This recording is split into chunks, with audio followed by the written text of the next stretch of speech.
I'm finally back in my home studio and I wanted to make a video, and it's been a while. So I wanted to demonstrate a concept that I saw at Wild West Hackin' Fest a little earlier this year. And it was a concept being demonstrated that was fairly old as a technique, but it's one that makes you think.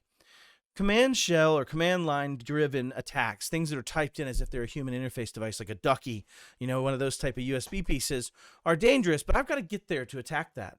But they're also very effective, right? In the sense that I can type whatever I want in command prompt and often evade antivirus or set up things that would have to have normally had a delivery mechanism being tracked.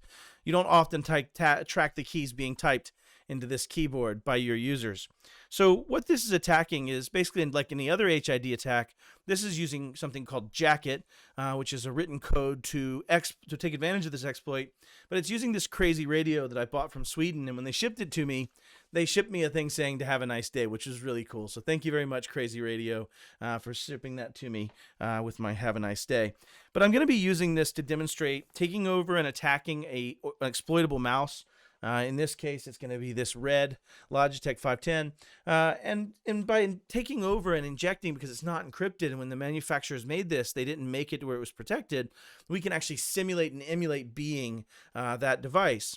If you take a look at their website on the Bastille.net discussion here, they kind of lay it out pretty nicely, right?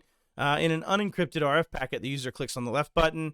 The mouse transmits an unencrypted RF packet. The USB dongle receives the packet and tells the computer the left click occurred.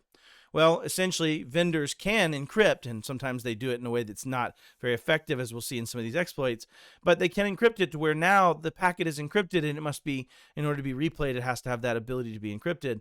But what we're able to do with the unencrypted version, for sure, is generate a packet as if we are now this fake left click or letters or keys or anything you want to use in Ducky script, and it attacks it and emulates that. It sends that same packet to the receiver, and the receiver just trusts it because it's just like it must be that mouse.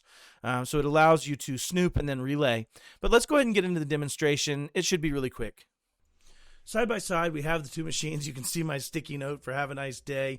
And on the left, Jacket has been run, and it's searching for victim. It's just literally listening. It's got that big antenna from the crazy radio I showed you, and it's listening for the victim.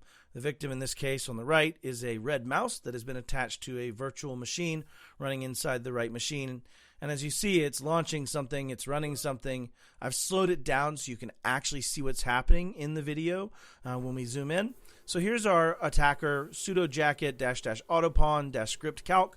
The script is actually what I created, and it's just going to launch calc, but any Ducky script can be used, which means any command line script can be run, PowerShell, anything you'd like living off the land. It's a very effective tool for delivery of payloads. Sending attack to, and it's got the MAC address of the mouse, Logitech HID or human interface device, which is why it's able to do this. Even though it's a mouse, it is an HID, which means it can be a keyboard, and it's sent it on channel 44. Let's look at the victim machine now. On the victim machine, you notice nothing's happening. I'm using my mouse. Oh my gosh, command prompt popped up. And remember, I've slowed this down 1 second in between each injection, just so you can see what's going on. And we had a calculator launched.